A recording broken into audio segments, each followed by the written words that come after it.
So the whole stadium is built around this tiny tunnel, That's fucking which great, Maradona came out of. And then my dad slips in. He's like, oh yeah, I was at that game.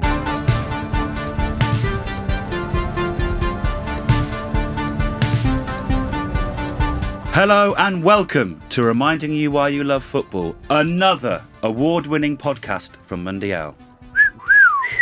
This is obviously usually hosted by the biggest of big cheeses, Owen Blackhurst. Back with the big cheese thing again, are you? Big cheese, Owen. Love it. It's good, isn't it? Yeah. Previous episode, please listen.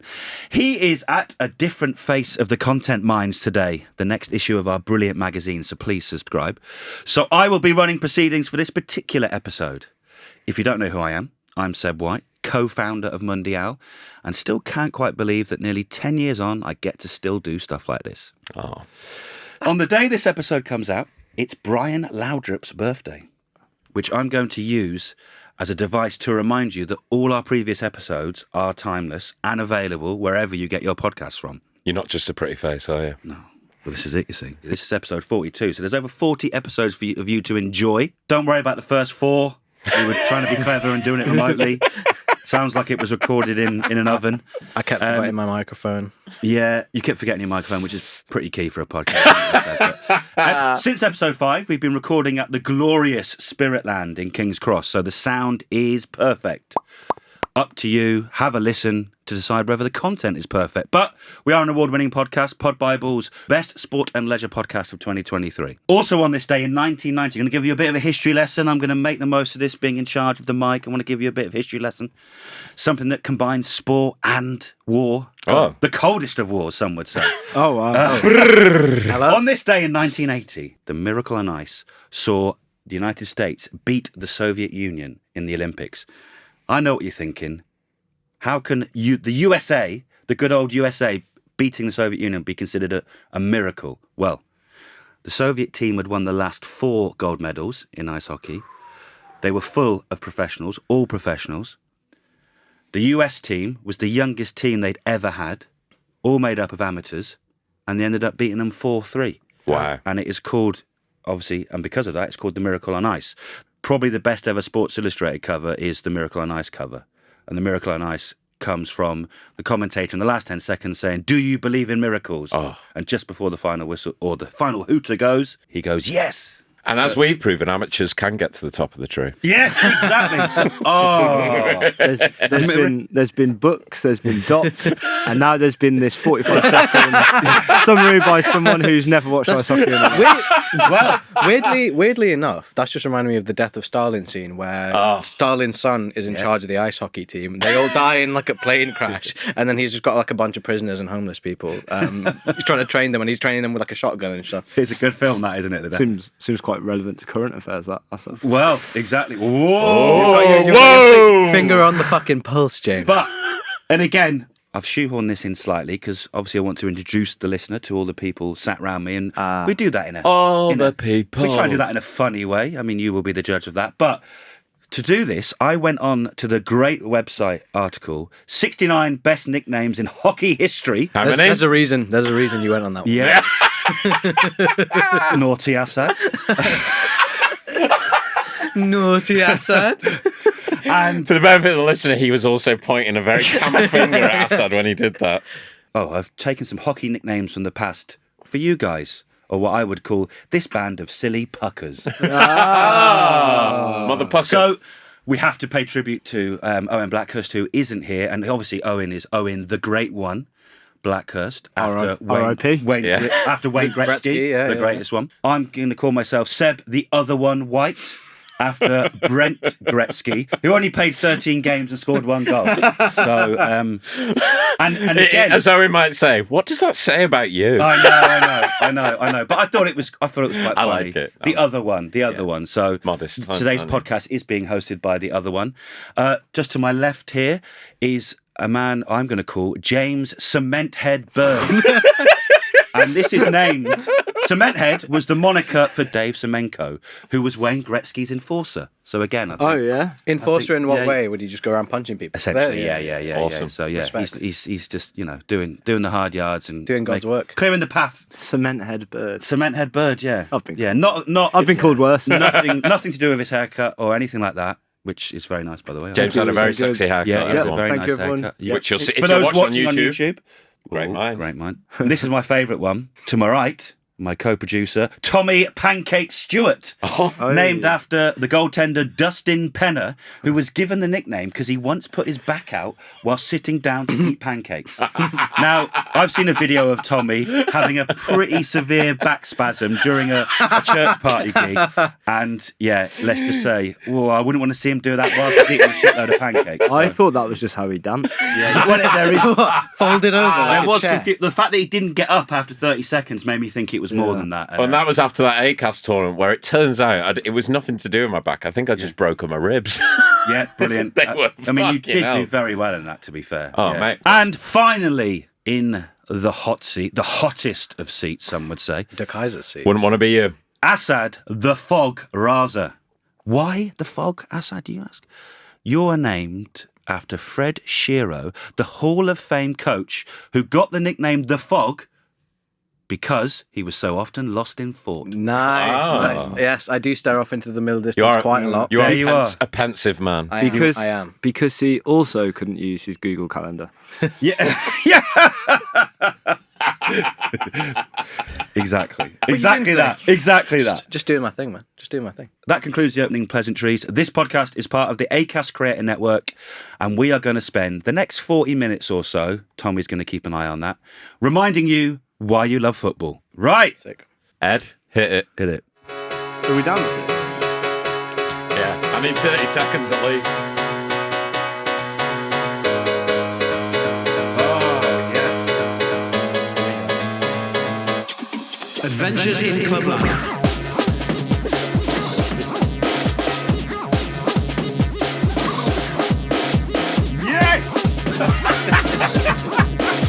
That'll do. Anyone got the iPhone? That's a bloody Big tune, and that up Rainy heralds that music, that beautiful music by Rainy Miller, heralds Adventures in Clubland. And we, this week, are going back to Manchester in the early noughties. No, it's not me. Manny. It's not me at university, don't worry. Not many adventures in any clubs, to be honest, really.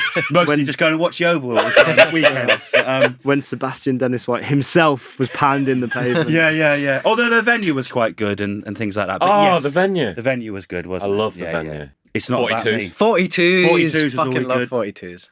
We are in Manchester in the early noughties, 2001 to be exact.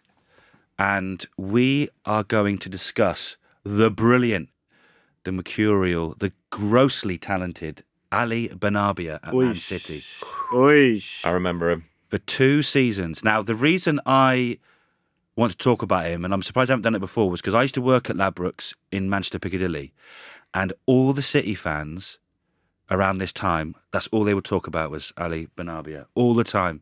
It was like, let's just put this into context a little bit. Man United obviously recently won the treble and all sorts, leagues of plenty. City had gone all the way down to league, or the third tier. The red side of the city is having a fucking great time. The blue side of the city is having a pretty awful time, but We just signed Van Nistelrooy and Varane, I reckon. well, there you around are. that This time, goes to show. But anyway, they're in the Championship, or the second tier of English football at this stage in the summer. And Ali Benarbia turns up at the training ground. Now, let's just rewind ever so slightly. Ali Benarbia is nicknamed, or was nicknamed, the Algerian Magician. Where did they get that from? Well, Algerian descent, and he played a lot of his football in France. And in fact, he was the best player in Ligue 1. Played with a Kocha and all that. Yeah, exactly. In 1998, ahead of the France World Cup, and actually wanted to get picked by France, but for whatever reason, didn't get picked by France. He then went to Bordeaux, and he won the league with Bordeaux. He then moved to PSG and was made captain and played with JJ Kocher and players like that. Now, he was so highly rated in France. But somehow, in 2001, when he's 32 and he's approaching the tail end of his career, somehow he's been asked to go on trial at Sunderland, who at that time were in the Premier League. Now, William Mackay is his agent, and Ali Benarbia arrives at Manchester Airport to get to Sunderland. And for whatever reason, William Mackay takes Ali Benarbia into the City training ground must be. I think it's quite near the airport, maybe. To go and meet. There's some other French players there, and all the French players know who this player is. And it was just to say hello. And Kevin Keegan's assistant, because Kevin Keegan is manager of Manchester City at the time, turns around and says, "He's a player. Just after you left Newcastle, he played for Monaco and destroyed us in the Champions League." And Kevin Keegan's like, "Oh, he didn't really know who he was." So they have a chat and introduce each other, and I think he has a couple of like loose training sessions. I think they say, "Oh, why don't you just come and do this? Have you got your boots before you go on trial to Sunderland?" So he has a couple of sessions, and then he goes up to bloody Sunderland for a trial, which Peter Reid, who's the manager of Sunderland at the time, doesn't turn up. Oh, Pete. And so Ali Benarbia is a little bit offended by this and thinks, "Fuck this, I'm going back to France." But on the way back, he stops off again at Manchester, and next thing you know, Man City have signed him, and he's literally that week, he's playing the first game on the Saturday. Imagine that. And it is fair to say he makes an instant impact for Man City.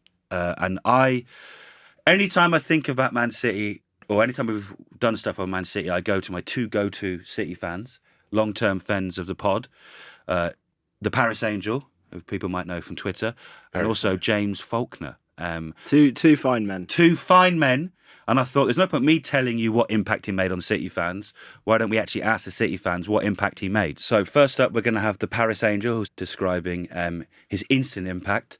And then we're going to have James Faulkner talking about his more broader impact. But two match-going City fans who know their shit. He made his debut against Birmingham at Main Road. And his name's on the team sheet. And literally no one knew anything about him. Certainly the people who were sitting around us didn't know him. I didn't know anything about him. And then literally within, I'm not joking, within 10 or 15 minutes of watching him, everyone just knew he was absolutely fantastic. What made it even better was that not only did he have no pace, he could barely run. But he had this amazing, he was always in space, but he always could beat a man. He joined when he was 32, left when he was 34. God knows what he was like when he was in his 20s, in his prime. But yeah, always be a hero for City. Seeing a player with his kind of technical ability was like witnessing a wild vaquita, which is an extremely rare dolphin. There's only 10 of them in the world. It was like seeing a wild one of them swim up the Ashton Canal. It was that much of a footballing culture shock. Benarbia is definitely the sort of heir to Kincladze. He wasn't exactly the same type of player, but he was, in terms of exciting and in terms of the quality being so different to what was in the team, Benarbia was definitely Kincladze's heir in the same way I think David Silva, is Benarbia's heir in terms of ability, flair. A final caveat, his last game for City was the friendly against Barcelona in 2003, which was the first game at what was then the City of Manchester Stadium. And fittingly, he was on a pitch for his last City game with Ronaldinho and Xavi, which sort of feels like where he belongs. Oh, lovely full circle moment there. Lovely, exactly. And to end the tape. They're not saying he's the same. He's not saying he's as good as perhaps a Silva and players like that, or Ronaldinho, but they're being talked about in the same breath. So that should say how much the City fans enjoyed having him. And he absolutely tore it up that season in the Championship. Statistically, you might look at it and go, but some of the stuff he's done and some of the videos, there is an assist to Sean Gota, which is... Does he feed him? He feeds him in the most delicate and most beautiful way I have ever seen anyone being fed. So basically, Man City are playing Gillingham, away at Gillingham, so they're in a championship, so they're playing Gillingham away. This isn't, should a player from Monaco, Bordeaux and PSG, yes, they should be doing well, but should they be doing shit like this? Oi! So basically, just for the days, listener, he backheels it. He doesn't just backheel it; he scoops it up with the back heel that sort of bounces up perfectly timed for Gota to volley. He's got like an inch of airtime off the ball. It's bounced up the tiniest bit, and he's been opportunistic. I'm fascinated by this period of football at the moment. The post-millennial years of football, where the money was starting to go haywire. So you've got sort of 50, 60 million pound transfers starting to happen, 01, 02, 03. And footballers are far more than footballers. Beckham, Ronaldinho. These are sort of Ronaldo. These are sort of huge figures of cultural power. Yeah. And yet, not everything has caught up. So you've still got an Algerian bloke that no one's heard of somehow getting to the Man City training ground. Yeah. The manager going, have you got your boots? Yeah. And he has the trial, does well. Then he goes up to another place, Sunderland, and they go, and it's, again, you've got these cross generations. It's Peter Reid up in Sunderland. Oh, exactly, yeah. Peter Reid and Kevin Keegan. These men. Yeah. These it's Jesus and the dinosaurs again. Yeah. And, but like that, those, and I don't like to look back with super rose tinted glasses on. No. I don't like to go, it was better then. But those little sort of like magic happenings, a random player that no one's ever heard of, but has actually played for Bordeaux, has actually played for Monaco, is actually fantastic, was the Ligue 1's best player, just turns up at your club and is suddenly on your team sheet. Like, you now know about a transfer happening before the transfer has happened because of Twitter. Yeah. Then, Good point.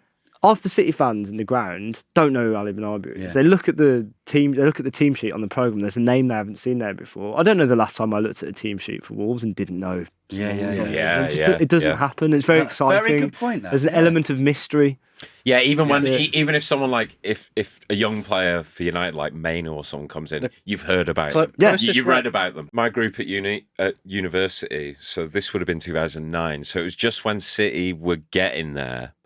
And then as uni, that 3-year period was pretty amazing because half of us were United, half were City, and we'd all play football together and that. But he was still the guy. Kincladse and Ali Benarbia was still the people that they revered about. Yeah. They're still their heroes, and they still are to this day. Yeah. Those lads who are in their 30s, who are my age, James's age, that's who they grew. Their formative years of football. Yeah. They're as big a pin-up as Yaya Toure or David Silva or Sergio Aguero. So when I messaged James, he was like, I said, just give us a 90-second, 2-minute voice note on what you thought. About 12 minutes long. Did he?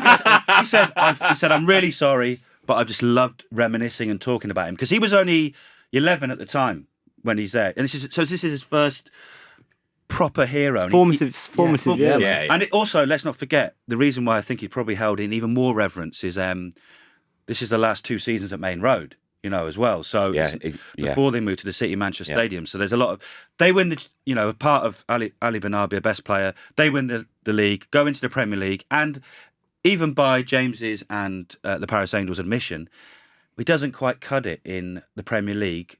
More so because of his age, more so because of the pace, obviously, of the Premier League. So different. But like you heard the Paris Angel there say, what was he been like 10 years before? He might have been a completely different thing. But true fans know a true club legend. Yeah, doesn't matter when they did it or what league and how they did it. Yeah, they saw him. Yeah. Can I just do a very quick shout out to like professional footballers having a trial? Yeah. I would like to hear more about trials. So I don't know at the moment. I don't know who, like Antoine Griezmann. He's gone for a trial at Liverpool. What does that look like? Right, you're going to do a passing drill over there, Antoine. I wonder what it does. Then we want you to do a bit of shooting there. Hey, Antoine. I'm a World Cup winner. And then if you're lucky, we'll do a bit 5-a-side at the end of the day and just see how you fit in. I don't think it happens like it would have done then. No, definitely not. And the reverence that those two spoke about instantly when I messaged them about it, they were like, I was like, this is why we're doing stuff like this. 101 things to do in football before you die. This week, it's Tommy Stewart. Tommy, take it away. Take them away, toys. Well, you can tell that Owen is away, and I always say this because I've been handed a segment. Yeah. Here we go. Tommy, what would you like us to do before we die? Yeah. I would like us to go on a stadium tour. A football stadium tour. I did this very recently. So the last time I did it for a Man United stadium tour was 1999 for my 9th birthday, would have been my brother's 7th birthday. Wow. My brother's born 19th February. My dad's born 22nd of February. I'm born 25th of February. My older brother's born start of March. Let's just say. Blimey, what are they smoking over there? Shagging in May, the Stewarts. I was going to say. Shagging in May. Spring rabbit. Once those clocks go... Oh, no, spit that in there. Yeah, but so the last time I went was then. I'll start off with the only sad thing about it. The stadium's not changed that much from my recollection. Because I go there, I'm a season ticket holder and I've been for a few years. Yeah. You look at the stadium just as a fan, or you're looking at the pitch, or you only look at the section that you've been sitting at or standing at for the last few years. But to see it empty, to see it in that sort of state, it's just something totally different. My older brother, Jamie, he is in his mid to late 40s. He's got 2 sons, both football mad. He coaches one of them, and then their cousin, my other nephew, George. So they're both Man United fans. George is an Aston Villa fan. Yeah. And for Christmas, and because they didn't want to leave George out, they got a stadium tour. He got a stadium tour for his 2 sons, nephew George, the Villa fan, me, my brother Rich, and my dad. So that's 7 Stuart lads and 3 generations. 3 generations of Stuarts. Yes. All knocking around Old Trafford. All knocking around. Find us any day of the week hanging out the back of Old Trafford. So I totally forgot about it as I messaged you the week before, said, can I have the afternoon off on Tuesday? Because I've got this booked in. And oh my God, I'm not being too hyperbolic here when I say it was one of the best days of my life. Genuinely. Did you have your green and yellow scarf on?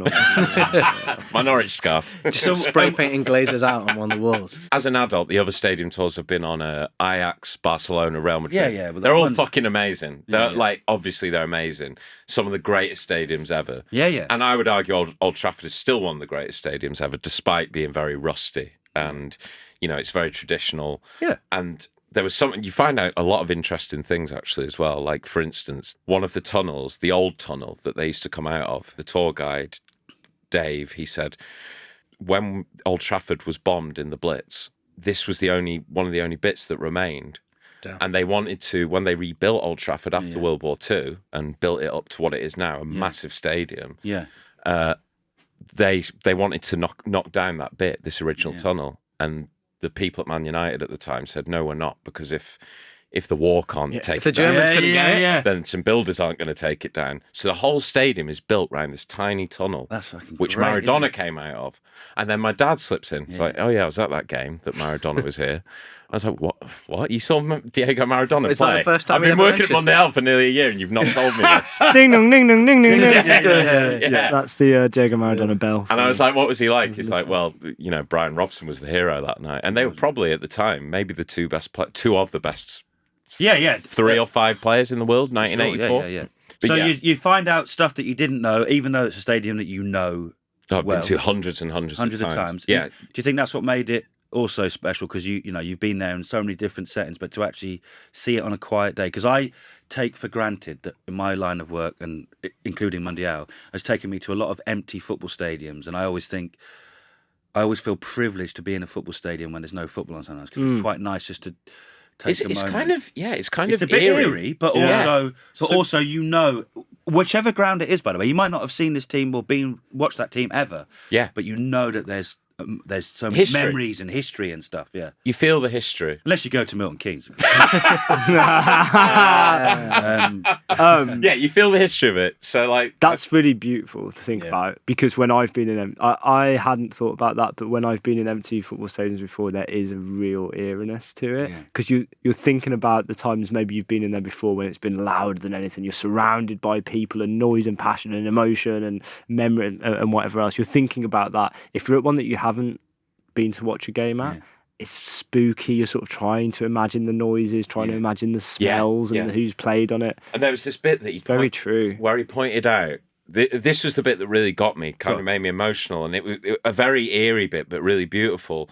We're in the empty stadium and we're sat in the dugout where Ten Hag sits, etc. And he goes, "You see all the seats with the little black bits on them? That's for every season ticket holder who's had their season ticket for over 20 years. And I never knew. And then you look around the stadium, all these empty seats, and just sporadically scattered around. Oh, wow. There's these little black labels where they have their name put on them if they've had their season ticket for a certain amount of time. That's a nice touch, isn't it? And again, Shout out to the that sort of stuff, I think, Because everyone hears this, Glazers do this to Man United, and it sounds like it was actually worth the money. Well, I think the first thing Sir Jim has done is revamp the tour.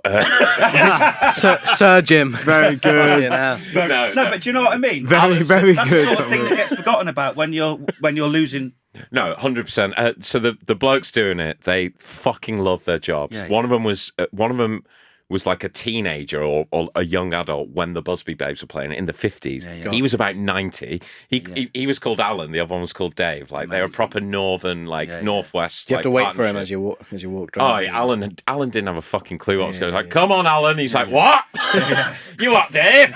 What year is it? Where are we going? Yeah. But then to see my nephew's faces, my nephews were so well behaved. I was being like, he was like, anyone been to the stadium before? I was like, season ticket holder, mate. He's like, oh, Tommy, you'll know this one then, won't you? And like just stuff like that. And then we got to line up in the tunnels, and he said, okay, the home team come out this side, the away team come out this side. Who wants to lead the away team out? And my nephew George, he's 7, Villa fan. He goes, me. He's like, who do you support, young man? Are you a Man United fan? He's like, Aston Villa. I was like, yes, go on, man. So he led them out, and then they played This Is the One, walking out with all 7 of these Stuart lads. And then afterwards, this isn't even part of the tour. This isn't a 101 thing. But if you are in Manchester, you should know that you can do this. If you're at Hotel Football, which is right next to Old Trafford, and if it's quite empty, you just ask them and you can go up and play on the pitch on the top floor. I saw on your Instagram story. So we had a 20-minute game of football of 3-on-3 Wembley, me and goal. You didn't have to pay. And no. Fuck. They just said, here's a football, go and have a kickabout. It was so competitive. The 3 generations. It was awful, but in a good way. In a good way, yeah. Oh, my dad was giving me looks he's not given me since I was like 15 and telling him to fuck off. He was like, whoa. You've got that, because I was referee and keeper, de facto referee, because I was goalkeeper. He was just giving me fucking, he was like, nah, son, that's a fucking shocking decision. But, it was amazing. It was such a wholesome day. For people that don't know, Hotel Football is the hotel literally opposite the stadium. It's on the same. It's about 50 yards from Old Trafford. Owned by the Salford mob. It's a pretty good price. I think it's 28 quid for adults, 15 quid for kids, and then there's also some concessions as well. The Club Mundial discount does not apply. However, if you want a tour of Hampton and Richmond, I'm sure I can do it for a £5. Just realised we've had Seb doing Ali Benaiba and how good the clubs are in Manchester. Then this is supported by Manchester. Is this a Manchester tourist board? Visit Manchester.com. I think it might have been the same day or the day after. I took Ava to the and I apologise once again for the Chelseaification of this podcast. Stop apologising. I went to the Stamford Bridge and took Ava to Stamford Bridge, and again, I've been to Stamford Bridge before and worked there as well. I've actually played on the pitch once, but we can go to that in another story. Watching Ava be excited by that is amazing, and watching the kids' faces. So just genuinely do it. And if it's a stadium you go week in, week out, even more reason to do it. But if not, if you're in a place, most clubs would do it. Do Wolves do one, James? Wolves do one. And when I was recently working at Wolves for the documentary that we made, we filmed in the museum. And I realised I'd never been in the museum, and then realised my brother and my dad definitely haven't. They go every week. That's it, Yeah, there's a lot of untapped knowledge about things that you think you know. And things that you will love because you are there because you love that football club. I guess the best way to sum it up was the equal excitement in both my 7 to 11-year-old nephews' faces and my 71-year-old dad's faces. Just the exact same sort of faces, just shock, happiness, excitement. Brilliant. History in those walls, isn't there? History. Yes. Brilliant. That's a great one, Tommy. Mundial joins the dots for football culture. And that's not a boast by us, but the words of an actual subscriber in our most recent reader survey. Why not see what they're on about and have a look at Mundial magazine? 100 pages of global football magic, released 4 times a year. It looks great, smells great, and the writing isn't bad either. Go to mundialmag.com or follow the link in the show description to find out more.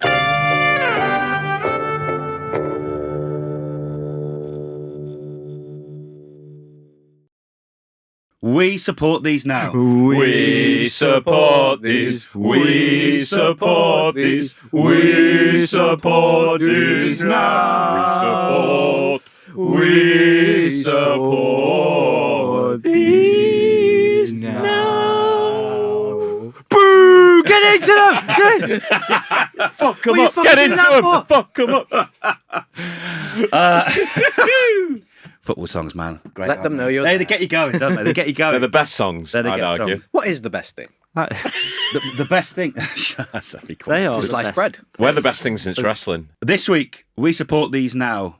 We've brought it back after a bit of a hiatus, and we've enjoyed doing it and talking about things that we feel are important to us, but should be important to you. James, take it away. Okay, so I want to talk about Camden and Islington United, who are a sort of grassroots team in North London, and they were recently lined up to have a game against a football club who go by the name MHFC. Now, leading up to this game, Camden Islington United found out that the real name for MHFC, and I can't really believe that I'm going to say this out loud, was Munter Hunters FC. In 2024. In 2024, not even it's not even Year of our 2023. Lord. Year of our Lord. Yeah. Which obviously has some less than pleasant connotations. After taking a closer look at the club that they were supposed to be playing against, they came across their sort of social channels and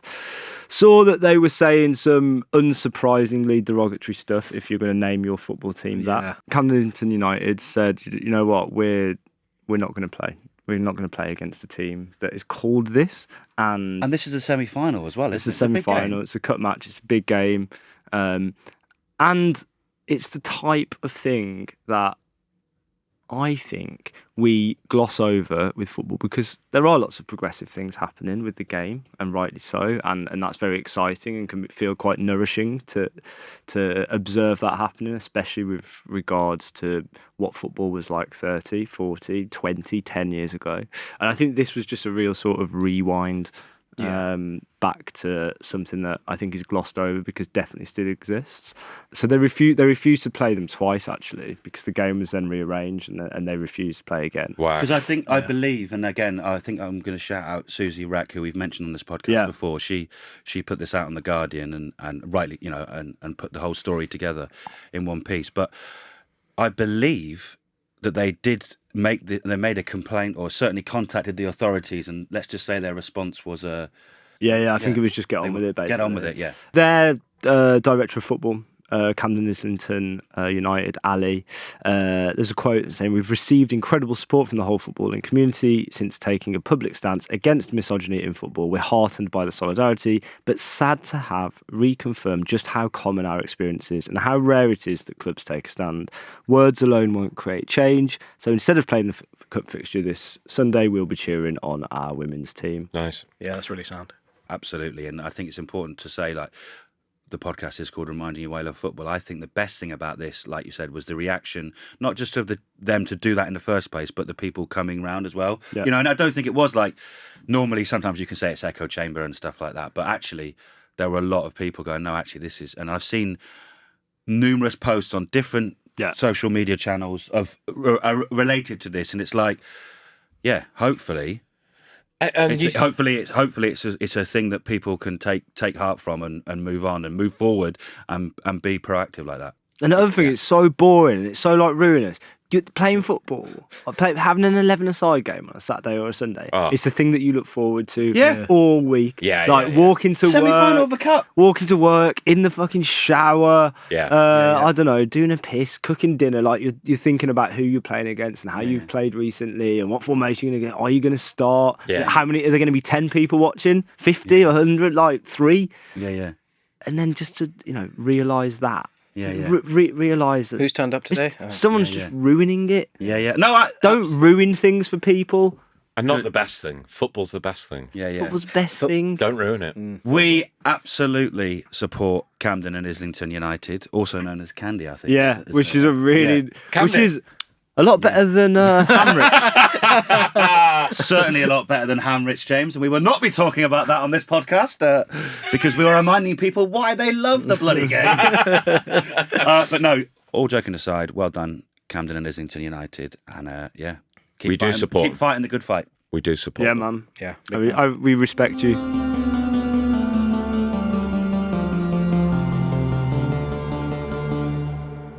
Introducing The Hat-Trick, a new subscriber newsletter from Mundial. Each week, there'll be 3 stories linked by a theme. Stories from islands, stories about people, stories about heroes, stories about villains, stories about love, hope, despair, joy, and, of course, goals. Go to mundialmag.com to sign up to The Hat-Trick now.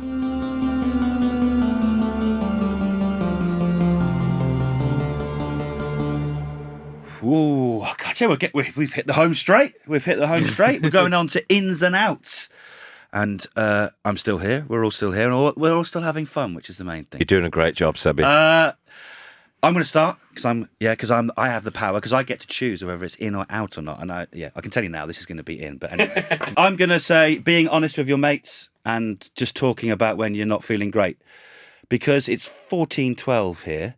And I reckon about 4 hours ago, I was sat on a bench outside Richmond Station thinking, I'm not going to be able to make this today. I don't feel great. I feel like, the black dog was on my shoulder, barking away like nobody's business. And I reached out to a very good friend who normally sits there and had an hour conversation with him. And it was brilliant because it made me realise that you've just got to say sometimes when you're feeling like shit, it doesn't matter. And it means, and I would also say that what it also means is that you should be there for your mates when they need you, and you should talk to your mates when you need them, because that, we can talk about till we're blue in the face about being better with our mental health and stuff like that, but sometimes you just got to pick up the phone or send a message and just reach out your hand, and someone will be there, because that's always better than not doing it. Because and I'm really fucking glad I came in now, because I've hosted this podcast with you guys, and otherwise I could have been, I don't know, the black dog would have been on my shoulder making far too many noises. And sometimes you just got to reach out and say, I'm feeling a bit shit. And you know what? That's absolutely fucking fine. Love you. Bang on, then, mate, yeah. Did Just trying to make Tommy cry. Did Owen say... Well, you know what my mother would say? She'd say, do your tie up, put a proper suit on, and sing the national anthem. And you went, yeah, you bang on there, Owen. Yeah. I'm really glad I wish talked to you you. fucking had, because that really would have... That was brilliant. That was brilliant. Just that for an hour. So, yeah. Anyway, that's in, isn't it? That's in. And so Come on. that's in. But and I will just finish this off very quickly. For whatever reason you don't feel ready or confident enough to reach out to your mates, there are plenty of things out there, Calm Zone, Samaritan, stuff like that. That's where I started. Just Samaritans. fucking crack on. Well said. Speak to your mates and be mates to your mates. Yeah. In. Moving on, Tommy, what are you? If you smell Oh, my God. what The Rock is cooking, it's the road to WrestleMania. Done that before. Oh my God. Wrestling at the moment. Fucking hell, lads. Is it back? Got you oiled up Oh, and it's ready. back. Like, honestly, Triple H's in charge. It's Cody Rhodes finishing his story. Dusty Rhodes is his dad. He's getting the belt that his dad lifted for 10 seconds, but then it was took away from him. He's back to finish his story versus the Bloodline, The Rock and Roman Reigns. Roman Reigns is the longest ever title holder of the WWE World Championship. He's been the title holder for about 4 years now. Jesus. Yeah, and wrestling is excited he is. unmissable Mate, at the moment. It's honestly me and my brother before, in November, before I started therapy. Therapy's been the main thing that's helped, to be fair. But we were bickering a lot. And the wrestling. Yeah, we were bickering a lot. But now, all we talk every morning, we're just sending each other clips and memes about wrestling. I am addicted to it. And it's the best it's been in 20 years since the Attitude Era. It is unmissable. Me and James spent about 20 minutes on Monday. This is not current wrestling, but we were looking at the Great Khali and Umaga and stuff. And I was talking about the old WWE I know James has been looking at the Great Khali an awful lot lately. I was about to say that's all well and good, but have you seen what the Great Khali is up to? What a legend. WrestleMania is in April at some point, but it's over a whole weekend. It's 2 nights rather than 1 night now. And I will be watching it I'll watch one night live, and then the second one I'll hopefully watch with my brother and my nephews into wrestling on catch up the next day. That is definitely in. I've rarely seen you so fucking happy. If you want to do reminding you why you love wrestling, then go and fucking do it. Joe B and Monte, you'll probably do it with him, won't you? But no. Me and my brother have spoken about starting a wrestling podcast. I say we've spoken about it. I said, do you want to do it? And he said, no. Tommy, there's one thing you could do with in your life is one more another podcast, to be brutally honest. Asad Raza. What's up, big dog? Come for the king. Mine is watching old football matches on YouTube. Do you know why? This started about a month ago when I watched the 08-09 Milan derby that had, a cast of characters. When you say on matches, can we just clarify? Are we watching full matches in Full length. Yeah. Full length Nice. matches, no highlight. This is full gear. Would you say that watching a full football match instead of a clip is a bit like reading a book instead of watching TikTok? Oh, James. Yeah. He's stupid bastard, isn't he? He's good.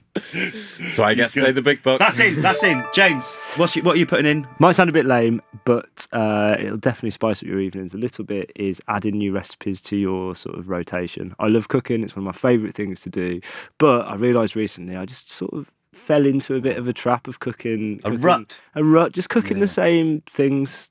And I've got loads of great recipe books. Yeah. So I made it sort of my mission to go deep into the recipe books and have a look at some things that I'd never cooked. There is a steamed aubergines recipe.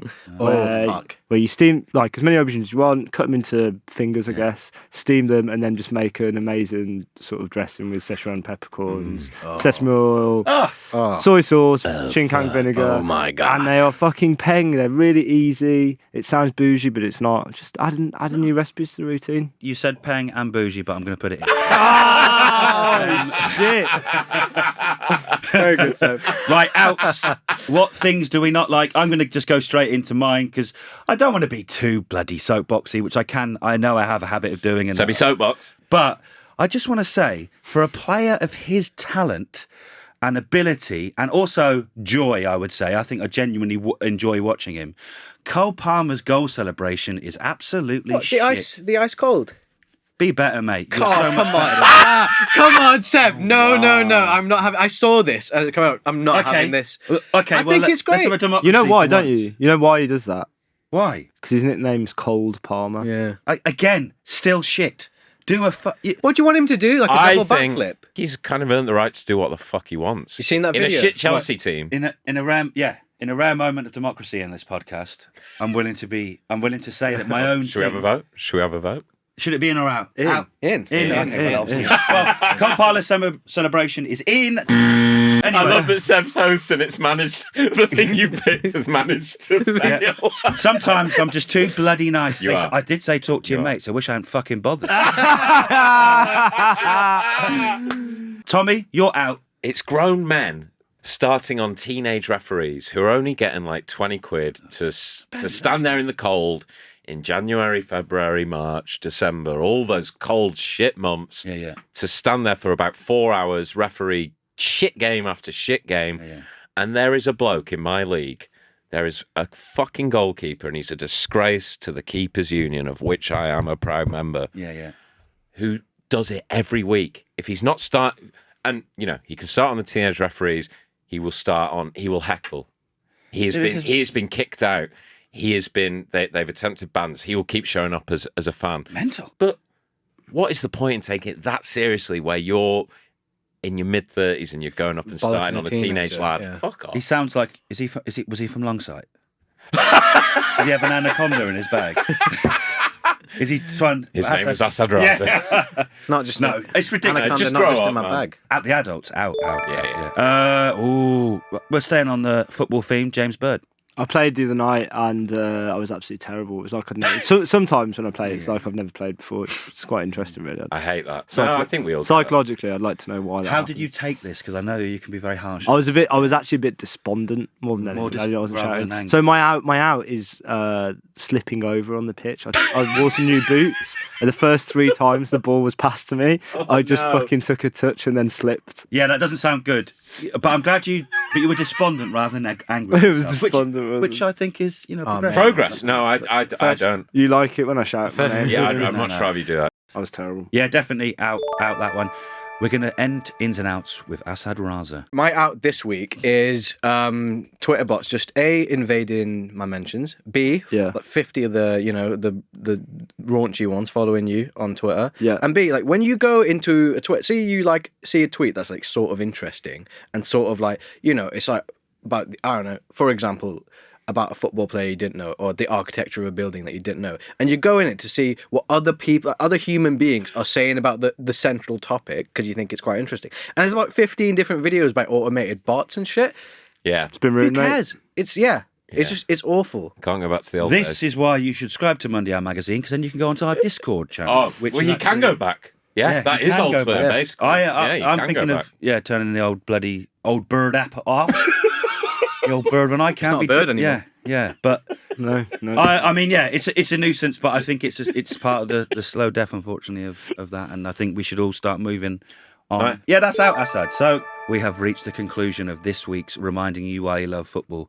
It would be remiss of me not to ask you to please leave a review.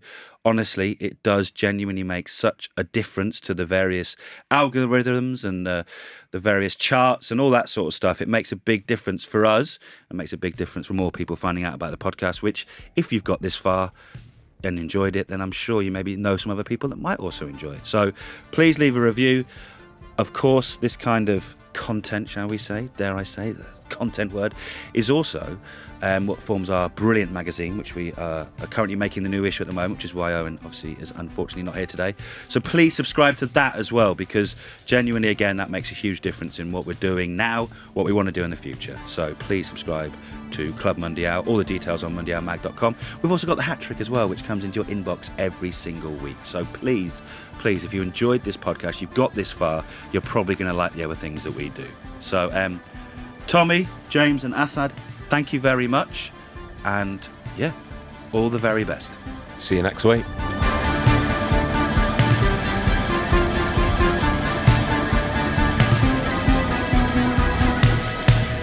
Reminding You Why You Love Football is a Mundial and Football co-production.